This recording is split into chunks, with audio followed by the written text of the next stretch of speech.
അപ്പോൾ നമ്മുടെ ചെമ്മീൻ ബിരിയാണി ഞായറാഴ്ച സ്പെഷ്യൽ ഞാൻ പറഞ്ഞിരുന്നില്ലേ അതെ. ചെമ്മീൻ റെഡിയാക്കി വെച്ചിട്ടുണ്ട്. അതിലേക്ക് ആവശ്യമുള്ള സാധനങ്ങൾ ആദ്യം ഞാൻ പറഞ്ഞത് എളുപ്പ പണിയാണ് കേട്ടോ. നിങ്ങൾ കുറേ സമയം കാണിച്ച് ഞാൻ പുറടിപ്പിക്കുന്നില്ല. സവാള അരിഞ്ഞ് വെച്ചിട്ടുണ്ട്, തക്കാളി അരിഞ്ഞ് വെച്ചിട്ടുണ്ട്, പച്ചമുളക് ഇതേ ചുമ്മാ ഇങ്ങനെ ഒരു ഭംഗിക്ക് വേണ്ടി ഇതിങ്ങനെ പുളന്നിട്ടാൽ മതി. പിന്നെ വേണ്ട അരി കഴുകി വെച്ചിട്ടുണ്ട്, ഇതിനെ കാണിക്കണ്ടല്ലോ. പിന്നെ ഇഞ്ചിയും വെളുത്തുള്ളിയും കുറച്ച് നന്നായിട്ട് തന്നെ പേസ്റ്റ് പോലെ ആക്കണം കേട്ടോ. കറിവേപ്പിലയുണ്ട്. പിന്നെ വേണ്ടേ മല്ലിയിലയും പുതിനയാണ് ഈ അരിഞ്ഞ് വെച്ചത്. ഇതെന്താണെന്ന് ഞാൻ കാണിച്ചു തരാം കേട്ടോ. ഇതാണ് നമ്മുടെ സാധനം. അതിലൊരു കട്ടി ഇടുന്നുണ്ട്. അതിൽ കൂടുതൽ ഉപ്പായിരിക്കും. അത് ഇടുമ്പോൾ ഉപ്പ് നിങ്ങൾ നോക്കിയിടണം കേട്ടോ. ലുലുവിൽ കിട്ടും കേട്ടോ ഈ സാധനം. അപ്പോൾ അതെൻ്റെ കളറിന് വേണ്ടി ഞാൻ കുറച്ച് കുങ്കുമപ്പൂവാണ് എടുക്കുന്നത്. എല്ലാവരും എടുത്താൽ മതി. ഇനി ചേച്ചിക്കേ അത് പറ്റുള്ളൂ എന്നൊന്നും പറഞ്ഞ് എൻ്റെ അടുത്ത് ആരും തല്ലൂടാൻ വരണ്ട. അപ്പോൾ ഞാൻ ഇതുള്ള സമയത്ത് ഞാൻ ഇങ്ങനെയാണ് യൂസ് ചെയ്യണത്. വേറെ കളറൊന്നും ഞാൻ ഇടാറില്ല. ഇതില്ലെങ്കിൽ ഞാൻ ഒരു കളർ ഇടാറില്ല കേട്ടോ ബിരിയാണിയിൽ. ഇതേണ്ടേ കുറച്ചെടുത്തിട്ടുണ്ട്. അതിലേക്ക് റോസ് വാട്ടർ ഒഴിച്ച് വെച്ചാൽ മതി. റോസ് വാട്ടർ ഇല്ലെങ്കിൽ ചൂടുവെള്ളം ഒഴിച്ച് വെച്ചാൽ മതി കേട്ടോ. ഇതിൽ കുറച്ച് ചൂടുവെള്ളം കൂടി ഒഴിച്ചാലും നല്ലതാണ്. ഇതേണ്ടേ ഇതവിടെ ഇരുന്ന് കളറിളകട്ടെ.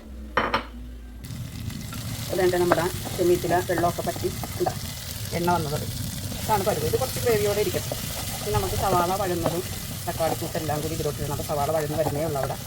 അപ്പോൾ നമുക്ക് ഇത് ഇറക്കി മാറ്റി വെച്ചിട്ട് ഇതിലേക്ക് ചോറിനുള്ള വെള്ളം വെച്ച് കൊടുക്കും. അതെൻ്റെ ചോറിന് വെള്ളം വെച്ചിട്ടുണ്ട്. ഞാനിത് തറപ്പിലേക്ക് വെച്ചിട്ടുണ്ട് കേട്ടോ. അത് പയ്യെ അവിടെ ഇരുന്ന് ഇതാകട്ടെ. വലിയ കുഴപ്പമില്ല, കരിഞ്ഞൊന്നും പോകത്തില്ല കേട്ടോ. പാത്രങ്ങൾ ഞാൻ പറഞ്ഞില്ലേ, നമ്മുടെ പാത്രങ്ങൾ അതുപോലെ ക്വാളിറ്റിയുള്ള പാത്രങ്ങളാണ്. അപ്പോൾ അതെൻ്റെ സവാള നന്നായിട്ട് വഴുന്നിട്ടുണ്ട് കേട്ടോ. അതിലേക്ക് തക്കാളിയും പച്ചമുളക് ഇട്ട് കൊടുക്കുന്നുണ്ട്.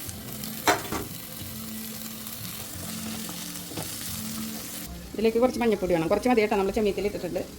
പിന്നെ ആവശ്യത്തിന് മുളക് പൊടി, മല്ലിപ്പൊടി കുറച്ച് മതി കേട്ടോ. അധികം മല്ലിപ്പൊടി വേണ്ട. ഒരു കുഞ്ഞ് സ്പൂണേ ഞാൻ ഇട്ടിട്ടുള്ളൂ. മുളകും കുറച്ച് ഇട്ടിട്ടുള്ളൂ. ഇതെല്ലാം കൂടി ചെറിയ തീയിൽ അടച്ച് വെച്ചിട്ട് ഗ്രേവി ഒന്ന് റെഡി ആകട്ടെ. ഇത് നമുക്ക് ചെമ്മീത്തിലോട്ട് കൊട്ടിക്കൊടുക്കാം, അല്ലെങ്കിൽ ചെമ്മീൻ ഇതിലോട്ട് കൊട്ടിക്കൊടുക്കാം. എന്ത് വേണമെങ്കിലും ചെയ്യാം. ഓക്കെ.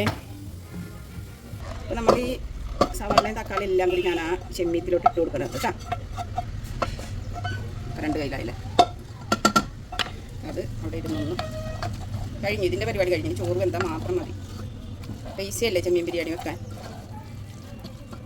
അപ്പോൾ നമ്മുടെ ഗ്രേവി റെഡി ആയിട്ടുണ്ട്. തക്കാളി ഇങ്ങനെ ഞാൻ അധികം വേവിക്കില്ല കേട്ടോ. തക്കാളി ഇങ്ങനെ കിടക്കുന്ന കാണാൻ ഒരു ഭംഗിയാണ്.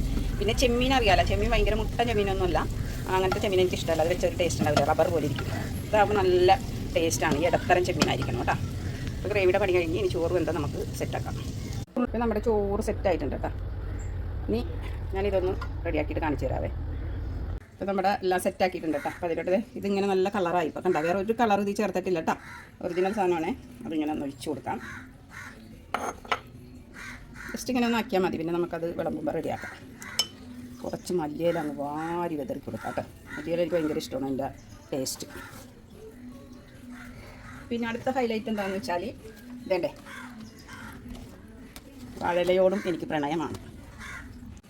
മൂടി വെക്കാം. അടുപ്പിൽ തീ മാത്രമേ ഉള്ളൂ കേട്ടോ. തീ കത്തിക്കുന്നില്ല. തീക്കനൽ മാത്രമേ ഉള്ളൂ. അതിലോട്ടൊരു 10 മിനിറ്റ് നമുക്ക് വെക്കാം. അപ്പോൾ നമ്മുടെ ബിരിയാണി റെഡിയാകും. അപ്പോൾ നമ്മുടെ ബിരിയാണി എന്തായെന്ന് നോക്കാം.